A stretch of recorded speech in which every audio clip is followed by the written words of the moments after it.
every century or so, our planet stops. A global crisis changes everything. What will a post-COVID-19 world look like?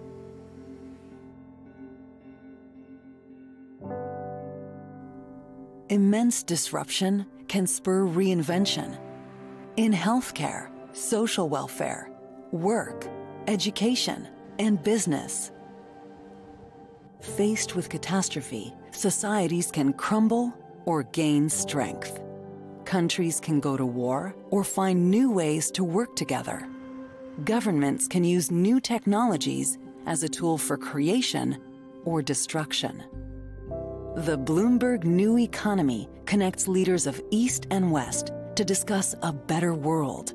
Our neutral platform facilitates purposeful, data-driven conversations on pathways to common prosperity. Inequality costs lives. Poverty incubates disease. Climate change creates hunger and refugees. When this pandemic is over, we must build a new economy that works for everybody.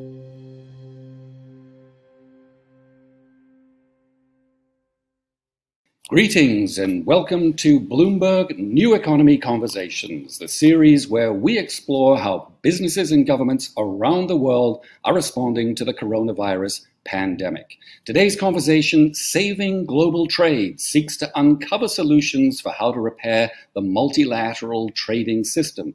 Trade wars and technological disruption posed a threat to the free flow of goods and services well before COVID-19 struck and closed borders in countries all over the world. Can global trade rebound from the pandemic's shock? As always, we've got a superstar lineup of speakers with us today. I'm joining you from New York City, and I'd like to welcome our global community of Bloomberg New Economy delegates who've attended the forum in Beijing and Singapore. We also welcome the thousands of viewers tuning in on social media and via the Bloomberg terminal. We'll start today's program with a conversation pre-recorded with the authors of a new book, Superpower Showdown: How the Battle Between Trump and Xi Threatens a New Cold War. It's written by Bob Davis, a Pulitzer Prize-winning senior editor at the Wall Street Journal's Washington Bureau, and award-winning senior WSJ China correspondent, Lingling Wei. Take a listen. Bob and Lingling, it's great to have you on the program. Thank you. You've both been living and breathing this U.S. China trade and economic war from the very beginning. Bob from Washington, D.C., Lingling from Beijing. So bring us up to speed. How would both of you score this showdown so far? Maybe Bob, you can address that from a U.S. perspective, and Lingling from a China perspective. Let's start with Bob. Sure, and thanks. Great to be with you, Andy. Really appreciate it. So, it's opening day in the baseball season, and I look at it that way. I mean, we're like 3-3 in the bottom of the 17th. The pitchers are exhausted. Everybody wants to go home. I don't think there's a winner. It's just dragging on, and they kind of taken a break. Sure. Also, thank you so much, Andy, for having us on. Really honored to be here. So on the surface, it does seem like China has scored some tactical wins. The phase one trade agreement didn't really get into the matters that the leadership cares about the most. Industrial subsidies and SOE reform, none of it was in part of the agreement. And yes, China did agree to buy tons of American products, especially ag purchases. However, as we know that they're not really meeting the targets now, and the stuff they're buying now is also what China needs at the moment, the soybeans and porks and chicken feed and all that. So, and also Beijing seems to be using this trade agreement as some additional leverage over the Trump administration. So the Trump administration wouldn't push too hard in matters like human rights and what's happening in Hong Kong. So on the surface, it does look like, Beijing is gaining some kind of upper hand. However, really deep down, the cost of the trade war to China is super significant. And first of all, it has shattered investor confidence, especially among private businesses. We have seen for months growth in private business investment have been plunging. And the only thing that's propping up China's economy now is state sector investment. And another big casualty of this trade war to China is Chinese reform.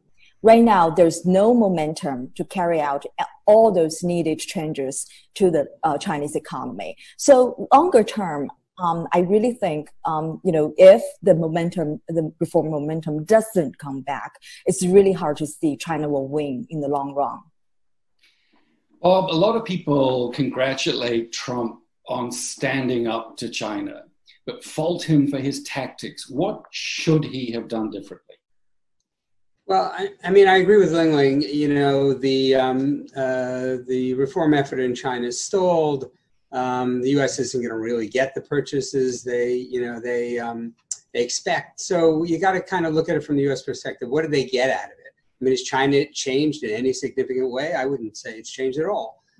So what would be the alternative? The alternative clearly would have been to try to recruit allies, to work together, put pressure on China in a multilateral fashion. I mean, from day one, the Trump administration rejected that. They blew off the Trans-Pacific Partnership literally on the first day. And, at various times just made it clear they wanted to go one-on-one with China. Early on in April 2017, the French President Macron had come to the U.S. for a state dinner. He talked to Trump, said, we can work on this together. And Trump literally said to him, I got this one, and that's the way in which they have tried. So yes, they've gotten China's attention. They've certainly gotten the world's attention, but they haven't really gotten very much. And the alternative would have been to go the really hard slog route of, lining up allies and confronting them with a united kind of world, sort of a WTO alternative. Lingling, you're one of the very, very few U.S. reporters to have penetrated the Chinese leadership top ranks in Zhongnanhai. First of all, I want to ask you, what do they really make of Donald Trump? He was very confusing to the Chinese side, very unpredictable. They spent really a lot of time figuring him out. But on the other hand, in a sense, they also felt like they had him figured out. He's transactional, everything on the table. So give him big number, and he would accept it. Briefly, who do they want to win the November election, Trump or Joe Biden? I think, obviously there's some officials in China still think to this day Trump is a gift for China because he doesn't care about human rights and all those other issues. However, I do think there is a sense among at least some corners of the government, they're hoping for a new beginning because it's making things really hard for them. Mm-hmm. As evidenced by the recent very sudden decision to close the Chinese consulate in Houston. So, and they look at Biden as someone that they might be able to talk to. Because Biden, as Bob mentioned earlier, he might choose to go back to those multilateral organizations and, choose to work with different nations, including China, on issues like climate change, trade and all the other issues. You know how Chinese love dialogue. They're good at conducting dialogues. So in that sense, they're hoping, some of them, I can't speak for what President Xi Jinping wants. If I knew, I would have run a story about that, but I didn't. Right. But it's a little bit divided. It's hard really to see for sure. Staying with China for now, some people watching the glacial pace of economic reform in China, which you've just referenced, have come to the conclusion that changing Chinese trade practices is basically mission impossible. I mean, If Xi Jinping truly believes that the state-led economic model that he is building and reinforcing is essential to the continued survival of the Chinese Communist Party, what could possibly persuade him to change course? That's a great question. For years, as you well know, Andy, foreign pressure was good for reforms in China. Back during the WTO era, right? Zhu Rongji, he's a huge proponent for reforms, used that WTO negotiation to get China to do some very painful reforms, especially involving the SOE era. Right now, under Xi Jinping, that kind of, that's no longer the case. Foreign pressure is actually bad for reform because this narrative of the U.S. trying to keep China down, it's really taking hold, not just in official circles, but also among the Chinese public. Lingling has taken us inside Zhongnanhai, the Chinese leadership compound. Take us inside the White House. So you've got Treasury Secretary Steve Mnuchin on the one side, and he's pushing for a deal. Wall Street really wants a deal. You've got the hawkish Peter Navarro on the other side, who'd like probably to see all of American companies pull out of China and bring jobs back to America. And in the process, he would hope, I imagine, sort of bring the Chinese economy to its knees. And then you've got a president who's sort of swinging between these two poles. How did all this play out in the negotiations? Well, I mean, in our book, I mean, what we talk about is a Wall Street Trump and a blue-collar Trump. And there are both, he is legitimately both of them. On the one hand, his rants during the campaign about China ripping off the U.S., stealing jobs and all that sort of thing, he does genuinely believe that. On the other hand, he looks obsessively to the markets, right? And he ping-pongs between both of them.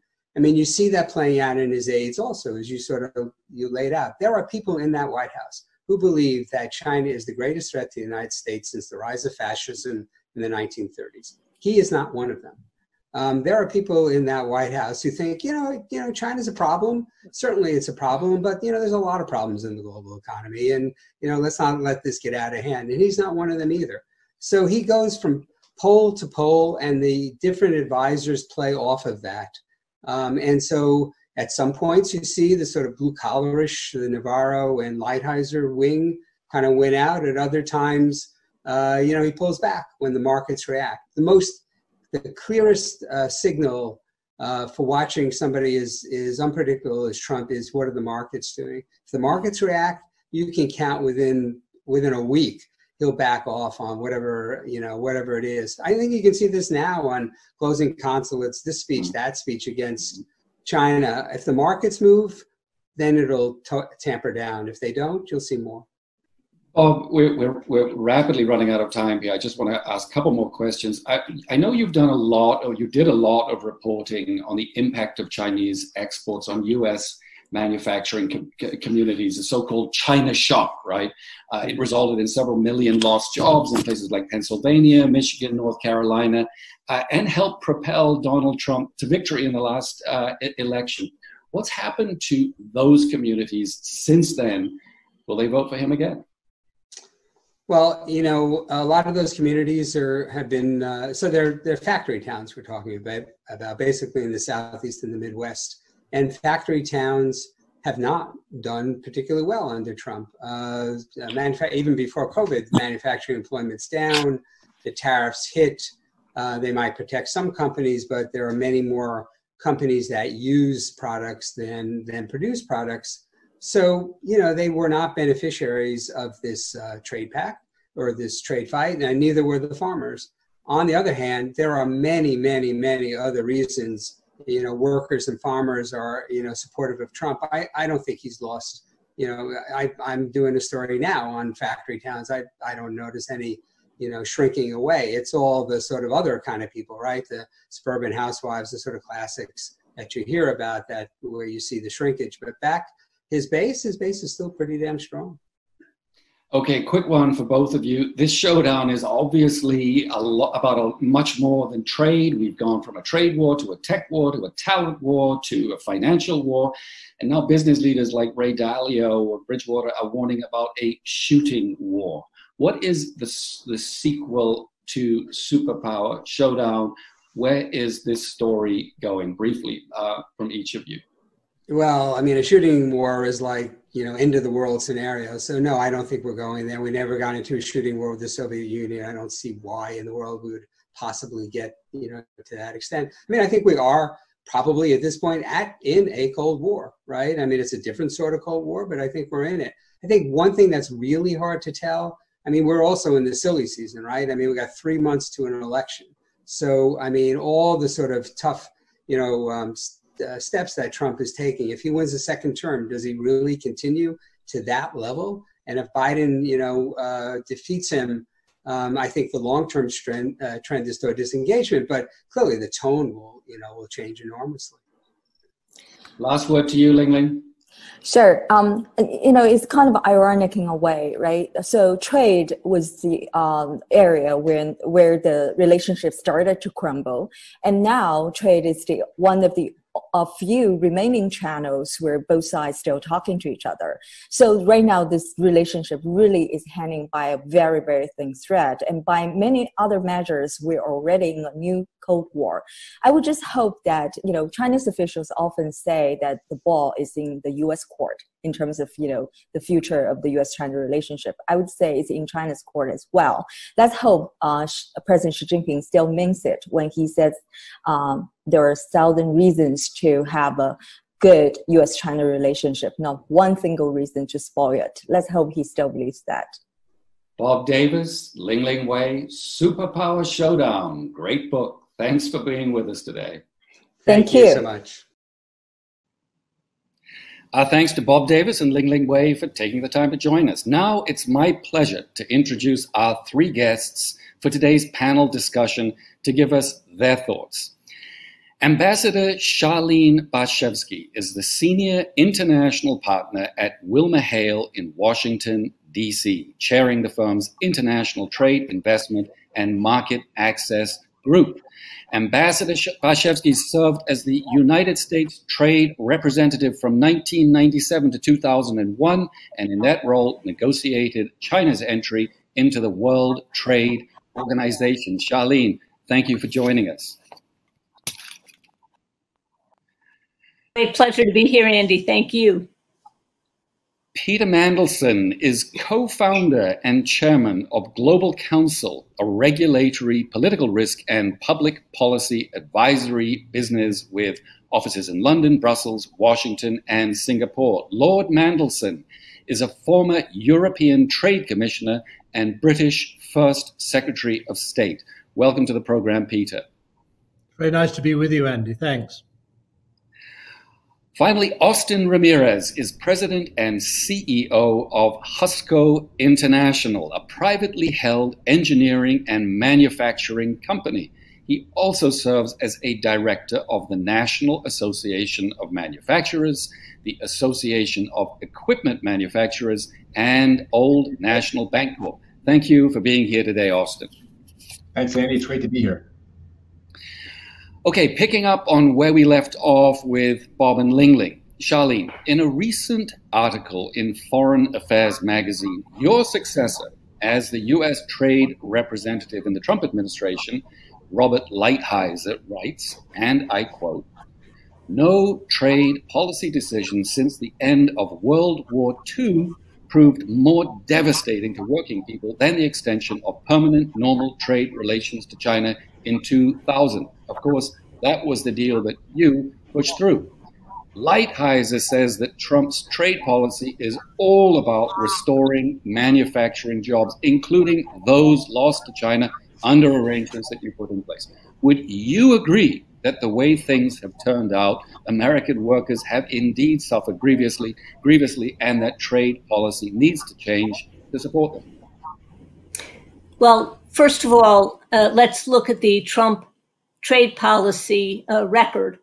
If we look at the studies put out by the Federal Reserve, as well as Moody's and other rating organizations, here's what they say: that the Trump trade war with China has not boosted U.S. manufacturing or employment or output, but has raised producer prices and consumer costs.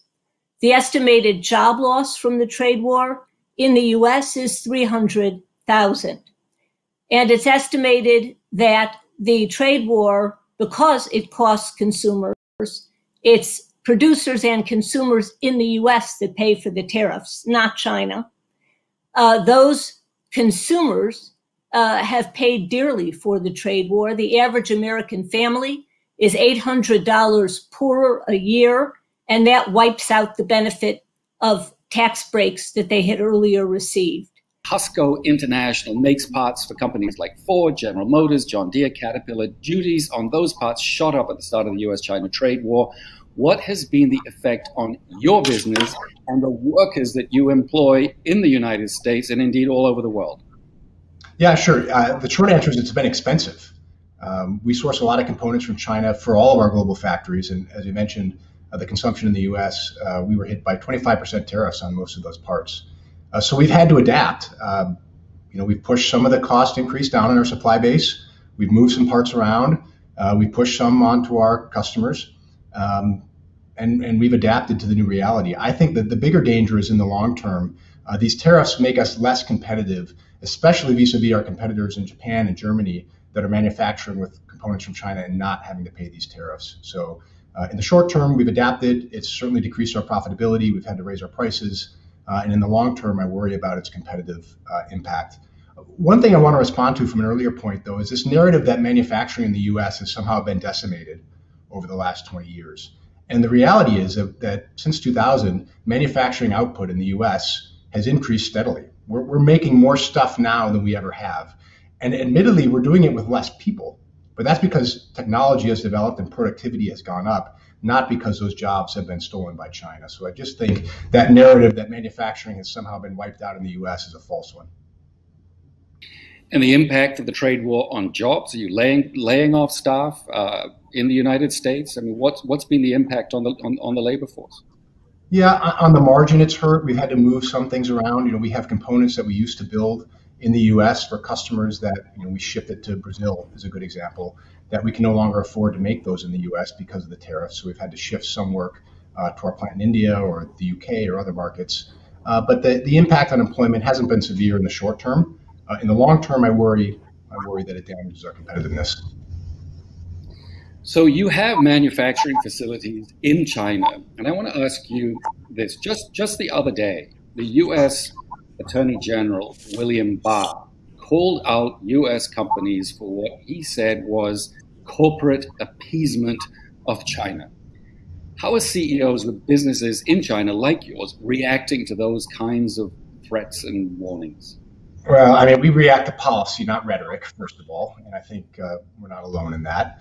One thing I note is that China is important to us as a supply base, but it's also very important to us as a market. It's the largest market in the world for construction equipment and for automobiles. And the Chinese consumption pulled Husco out of the financial crisis in 2008 and 2009, and it's pulling us out of the COVID pandemic right now. They're really the only market in the world that has robust levels of consumption for cars and construction equipment. So, I think it's one-sided and myopic just to think about the supply impact of China. We have to think about them holistically, which includes as a consumer of American products. Charlene, we'll get back to you, but let me just turn to Peter for a moment. Peter, in the long run, which way do you think Europe will go? Which side do you think Europe will take in this superpower showdown? Will it join with America in taking on China? Will it go with China? Will it hedge? Europe is certainly not going to go with China, but nor is it going to accept this binary choice that we're being presented with by the US administration at the moment.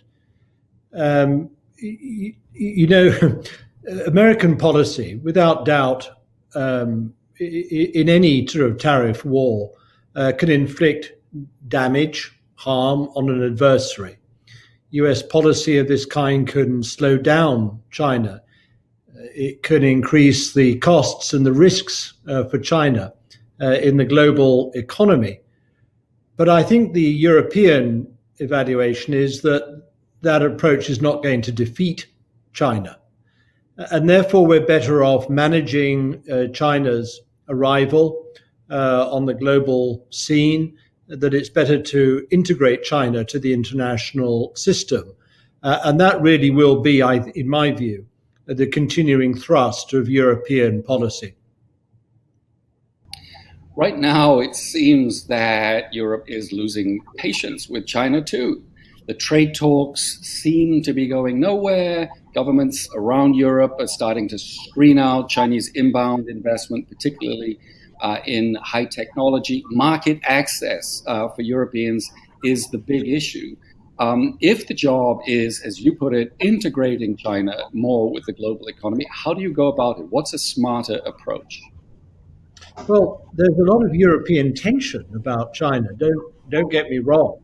I would say that Europe, in many respects, is bristling with irritation about many aspects of what has become an asymmetrical relationship between China and Europe.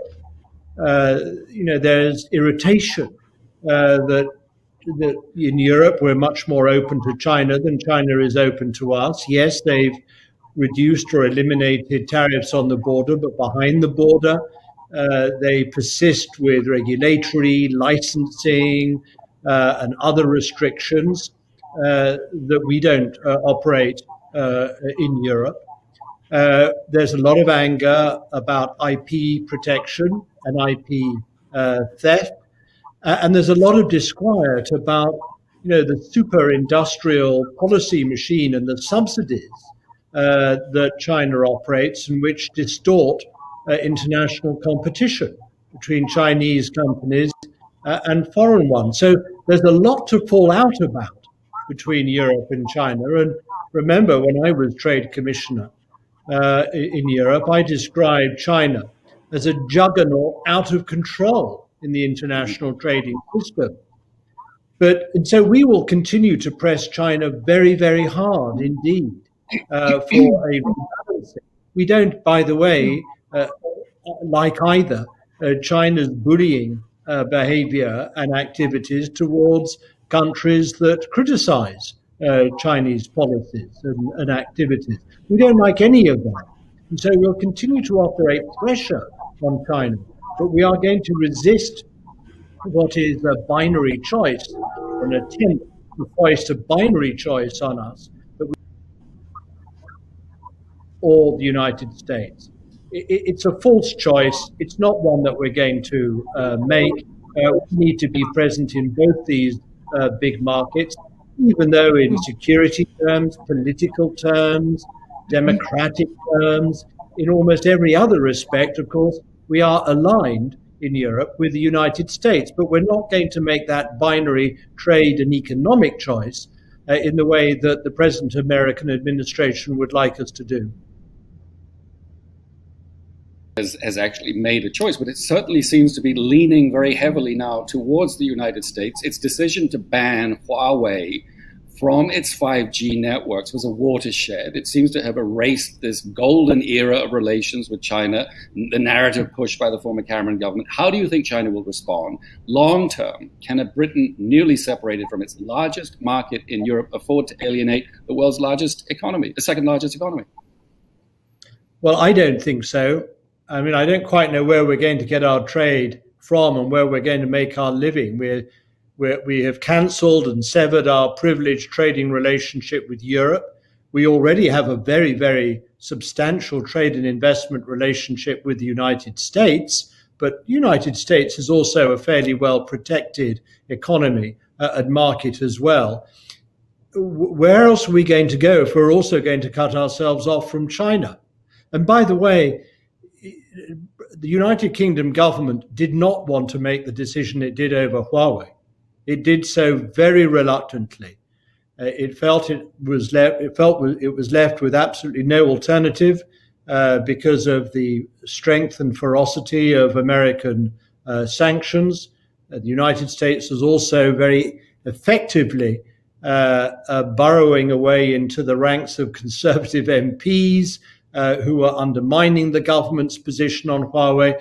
No, it was not. This was not a change of policy that was embraced at all enthusiastically by the Prime Minister or the government. But in the end, it was felt that a sort of mixture of American force majeure and dissent within the ruling Conservative Party left the government with no alternative. Charlene, we'll loop back to you for your final thoughts on this on U.S. China, and then we'll get to our first polling question. So, Charlene, please. About 80% of U.S. job loss is because of technology and productivity increases brought about by things such as automation, robotics, and so on, with the result that we produce much more today than we ever have before, but with far fewer people. And this is a significant challenge for the U.S. Economy. In terms of what to do about the challenge, of course, we have the compounding feature of COVID, particularly what is believed to be its current and will be its future impact on small and medium-sized businesses, which are substantial employers, not just in the United States, but around the world. As you know, SMEs really prop up most economies in the world, and this is also where you get so many of your entrepreneurs from.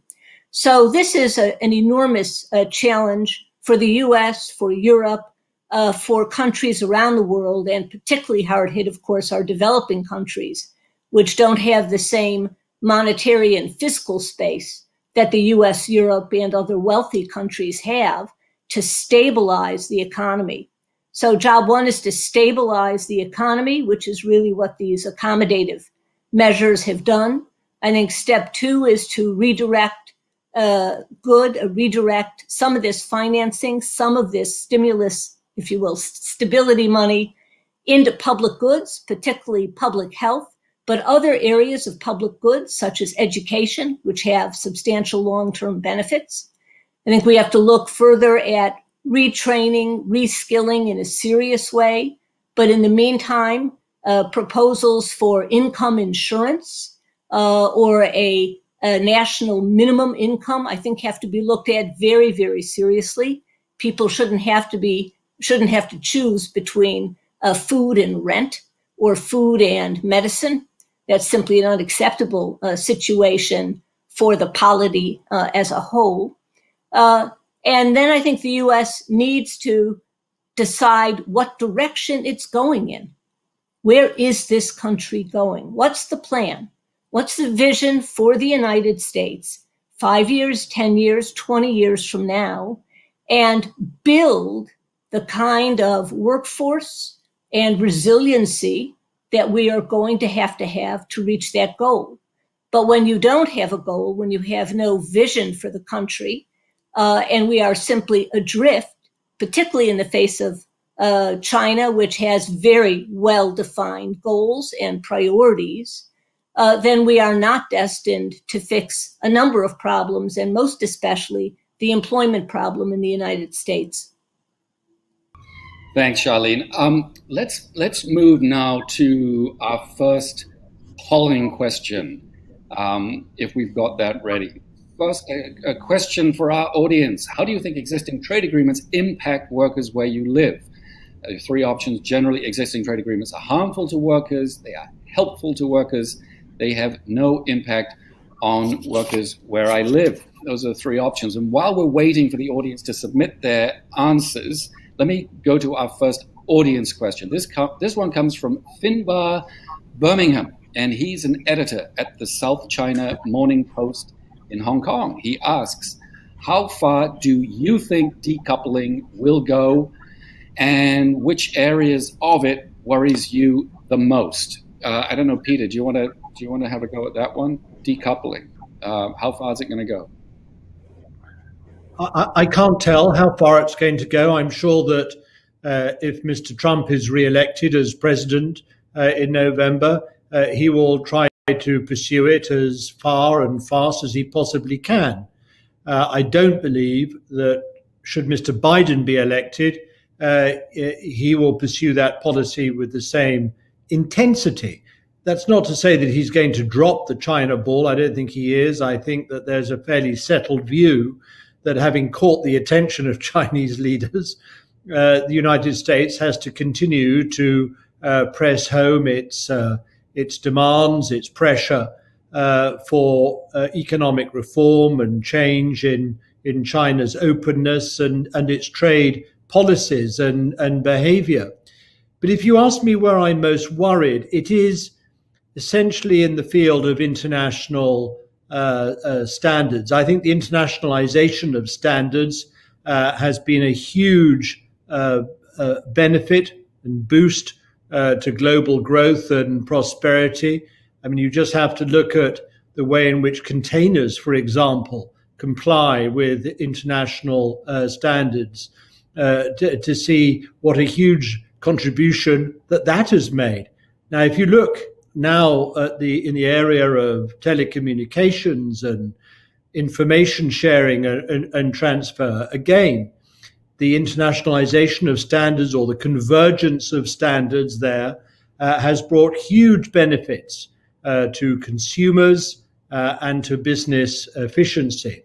If we were now to start breaking up and sort of nationalizing those standards and creating barriers and obstacles in the free flow of data and information, then that's not only going to undermine, in my view, consumer interests and reduce business efficiency. I think it's going to make it much harder, for example, to tackle cyber crime and fraud and infringements of privacy, where the ability of those standards and regulators to cross borders has enabled them to look, quite penetratingly into the activities of wrongdoers and to take action across borders. If all that's now going to be broken up as well, we will not only be undermining ourselves economically and our prosperity and the welfare of consumers,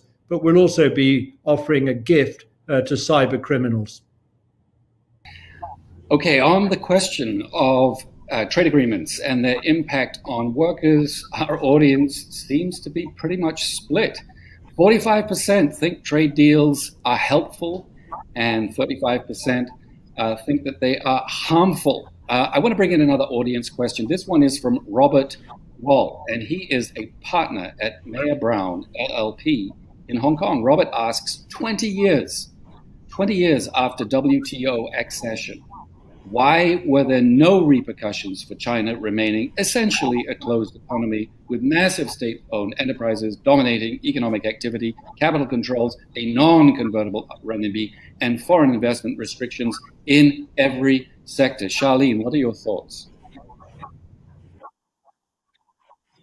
I think there's been a massive failure of enforcement by the George W. Bush administration, by the Obama administration, and by the Trump administration. China's WTO deal contained a number of China-specific enforcement measures, just specially crafted for China, the most powerful of which was virtually never used by the administrations I've just mentioned, was to bar Chinese imports into the U.S. that caused market disruption. Market disruption is a very, very low legal standard, as your questioner will note. This provision, which was in effect for 12 years, during the time of China's greatest disruptive impact, if you will, on the global economy, was used only once in 12 years by the Obama administration, to its credit, on tires. Where was everyone else while this provision could have prevented what was the disruptive impacts that were later registered? Second provision, never used by any of the administrations, including, oddly, the Trump administration, was a provision that prohibited forced technology transfer. The trade agreement just negotiated and the trade war just embarked upon has basically re-encapsulated that same prohibition.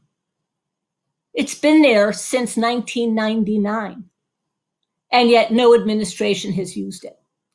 The end of the Bush administration and during the Obama administration, we had a variety of dialogues with China, and I'm all in favor of dialogue, period. But to have dialogues on fundamental trade issues when conditions on the ground in China are getting more and more challenging for companies, for foreign companies, clearly should have demonstrated that something else needed to be done. Very little else was done. So I think there's been a massive failure of enforcement, the result of which China has felt little consequence for its policies. Last point I would make, to me, one of the key answers to this problem was TPP. Because if you're going to have a trading system and you're going to have a substantial non-market actor in that system, you better be sure you have the rules to deal with it. You won't get those rules with the non-market actor in the system, so you recreate the system. You set up the rules of the road in a new economy in which we're all operating, going. TPP would have done that. TPP would have attracted other member nations. When the Trump administration on day one threw TPP into the trash can, it relegated policy to the trash can. Question briefly, Charlene. WTO, should you preserve it? Can it be reformed? Should you dump it? What's the answer? I think this is a very difficult time for the WTO. Of course, the U.S. position now is that a new leader of the WTO can't have a whiff of anti-Americanism, has to agree that WTO needs fundamental reform, and that China cannot be handled in the current system. I think it's unlikely any candidate will agree to that. But I think what the WTO has become a forum for talking, and to the extent problems are identified, they're resolved elsewhere in bilateral free trade agreements, in multilateral, regional free trade agreements, and so on. But we have to see that it isn't just Trump that has created this problem. The WTO has been almost moribund for 20 years.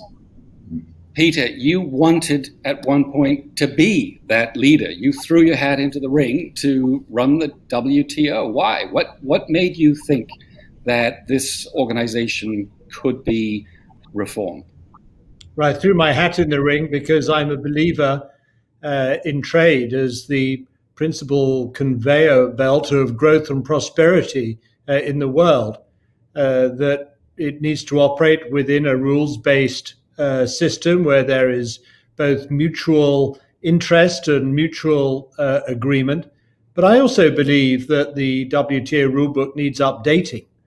I think that in too many areas, WTO rules were designed for a period or on an assumption that it was essentially rules that were being applied to Western-style market-based economies, or economies that were evolving into that or on their way to becoming such. Well, we've seen that not just in China, but in many countries, that isn't the case. And therefore, we need new rules that apply, tough, clear disciplines to the more state-backed economies as well as the market-based economies in the world. But to get any sort of revision of the WTO's rulebook, you need a new political will and sense amongst its leading members that it does have an essential role, that it is still relevant, and that its existing structures can be used more effectively. And that means the United States, Europe, China, Brazil, India, Australia, and others, Japan, Canada, they've really got to come together as a coalition of the willing to show leadership to make the WTO effective once again. Now, I know everyone will say, well, you're just sort of shouting into the wind there with the present American administration. I accept that, but it's not going to remain as it is forever.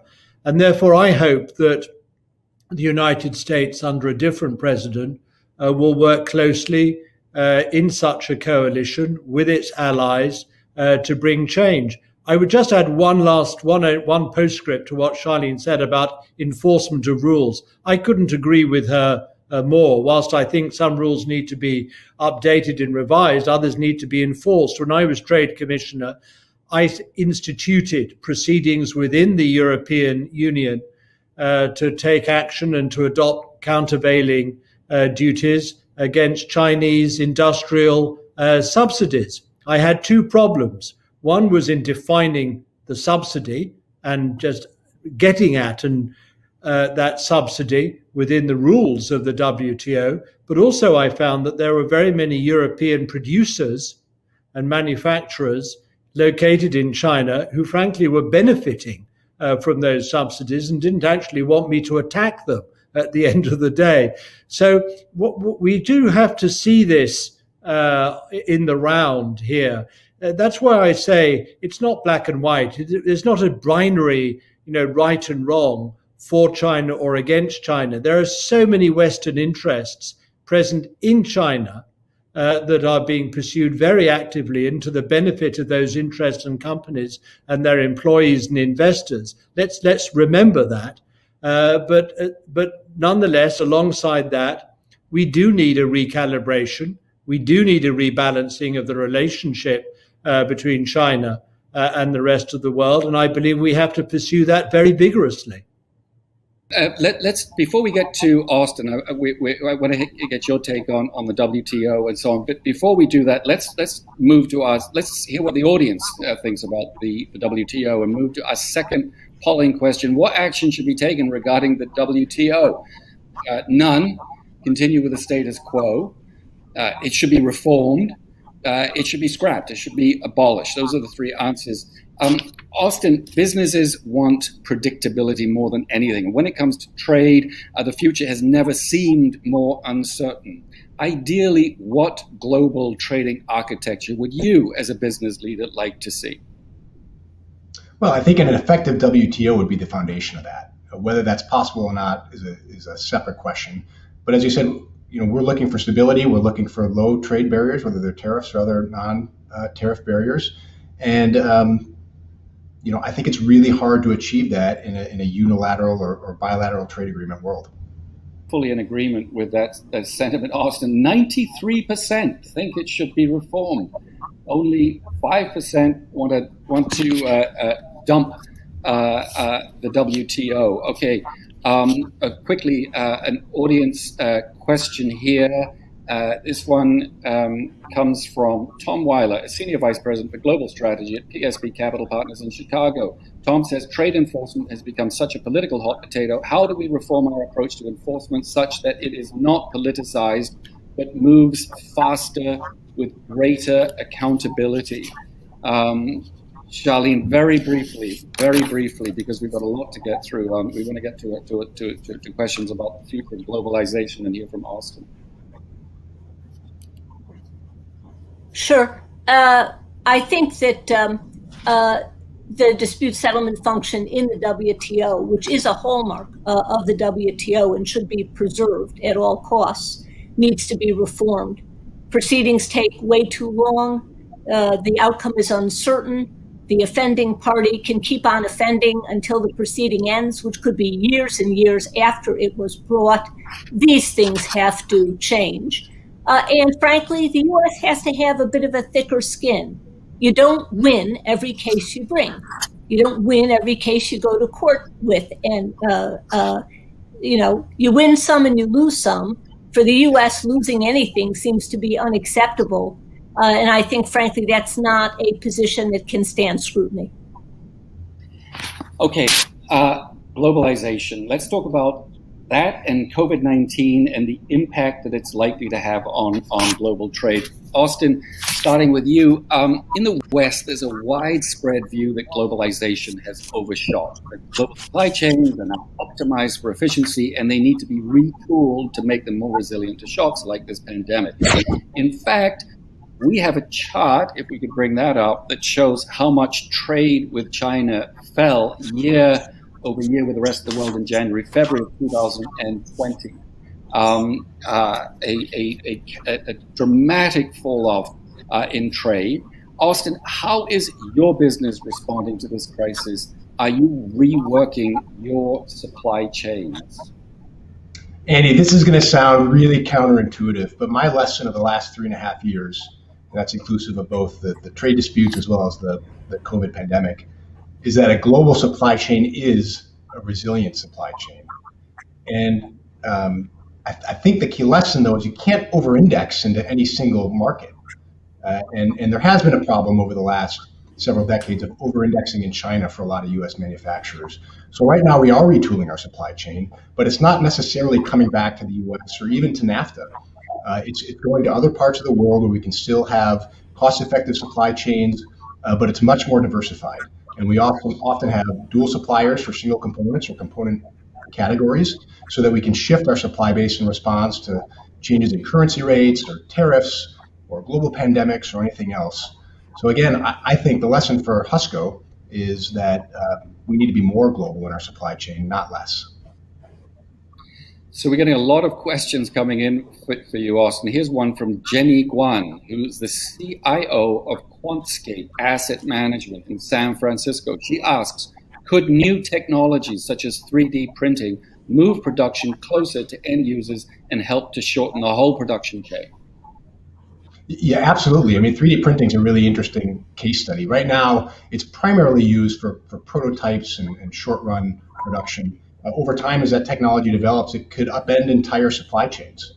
And I think this analogy between technology disruption and trade disruption is a really interesting one, because technology has the potential to upend, not only the manufacturing sector, but huge portions of the service sector as well, and cause massive job disruption.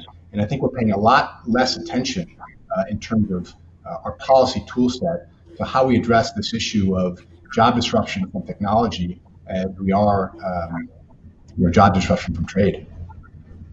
Another one for you, Austin. This one from Mary Little from Parawan, Utah, and asks, how can businesses best strike an interim balance between nearshoring and reshoring vis-a-vis global trade? Yeah, it's a good question. I think supply chain changes happen slowly. It takes time. It can take 2 or 3 years for us to develop a new supplier for our components. So I think we're slowly seeing, as I said earlier, a migration out of China. I think that's real. And some of it will come back to the U.S. or to NAFTA, but I think a lot of it will go to other parts of the world as well. Southeast Asia is one region in particular where we're seeing a lot of our supply chain migrate. And some of those are Chinese companies that are making new manufacturing facilities outside of China to serve their global customers. Quick one more, and then we'll move to Charlene. This one from Paresh Patel, who's the founder of E2 Equitable Energy in Katy, Texas, and he asks, it's a question about digitization. Will we see greater adoption and acceleration of digitalization of international trade transactions? And he has in mind things like blockchain and smart contracts. Absolutely. If there's one thing that this COVID crisis has done, it's accelerate the trend to digital everything. If you would have asked me 6 months ago whether this business could operate with the vast majority of our staff working out of their homes and not coming into the office, I would have laughed at you. And now we've proven that that's possible. And I think that will have enduring effects on all sorts of different aspects to the business supply chain and model, where we'll shift to more effective, lower cost digital platforms. Charlene, I want to ask you a question about structural changes that are coming in the wake of COVID-19. It seems that much of the industrialized world is coming out of this pandemic looking more like China. Governments are bulking up national champions, they're protecting local jobs, subsidizing industries. Is this a temporary response to the crisis, or are we really seeing a more permanent structural change? I think the jury is still out. Of course, most countries, major countries, initial efforts with respect to monetary and fiscal policy has been to stabilize the economies, not to pick winners and losers. Some of those funds will be redirected to public goods. The healthcare systems in many countries obviously need an overhaul. This is quite clear, but other areas as well of public goods.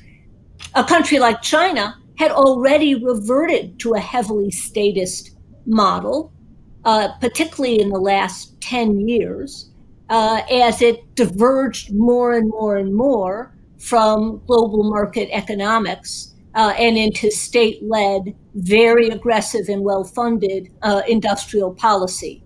For China, that's a change which I believe is now embedded. It's hardwired in China and is not likely to change. Other countries, in response to that, frankly, more than to COVID, may themselves embark on bits and pieces of industrial policy and a kind of determinism. But we know that industrial policy is very costly. Just look at Japan in the 80s, very costly and usually fails. Governments are terrible pickers of winners and losers. So I think we will end up at some steady state at some point, not yet. And there'll be some elements of industrial policy, but hopefully not too much and not permanent. Peter, we're running out of time, but I want to get this question. It is an interesting one from Gary Blumenthal, who's the president of World Perspectives in Arlington, Virginia, and asks, S&DT implies protectionism is better for development. How can developing countries be persuaded that opening their markets is best for development? Through practice and demonstration of the reality of this. Of course, there is a role for import substitution or temporary protection or whatever. But over time, in the long run, all you're doing is slowing the growth of your economy. You're slowing the rate at which prosperity and living standards rise for your people. Trade really is the driver of global growth and prosperity. And while, of course, we can all make the argument, and I do every week, that globalization can be improved in so many different ways, that should not lead us to the conclusion that we're better off without it. We're not. Globalization, the global interlocking of different economies creates opportunities for developed and developing countries alike. Of course, there are winners and losers, but in aggregate terms, our net rise in growth and prosperity and living standards is a fact, and it has been driven for over 3 decades now by the operation of globalization, and we certainly shouldn't be turning our backs on it now. Austin, last word to you on this. You operate in many parts of the developing world. Are you planning to invest more or less? How do you look at the developing countries now as an opportunity? Yeah, as I mentioned, I think we're casting a wider net for our supply base. I think a more global supply chain that allows you flexibility to pivot as conditions change around the world is more robust and more resilient. And hopefully we get past these tariffs that have they've damaged China, they've damaged the U.S., and unfortunately they haven't accomplished any of the policy aims that they set out. So I really hope we get back to a more normalized trend towards free trade with everyone around the globe. We're going to have to leave it there, I'm afraid. We've run out of time. Charlene Barshefsky, Peter Mandelson, Austin Ramirez, thank you again for joining us today. We're grateful for your participation and for your perspectives. I'd also like to extend my thanks to Bob Davis, Lingling Wei, for taking the time to join our conversation, and to our audience, both within and beyond the Bloomberg New Economy community. Thanks for joining us. We're back in 2 weeks. We invite you to join us for our conversation next month on resurrecting the consumer economy after COVID-19. That's on Tuesday, August 11th. Follow the conversation with @NewEconForum on Twitter or like us on Facebook. And to learn more about other upcoming events, please visit our website at neweconomyforum.com. Thank you and stay well.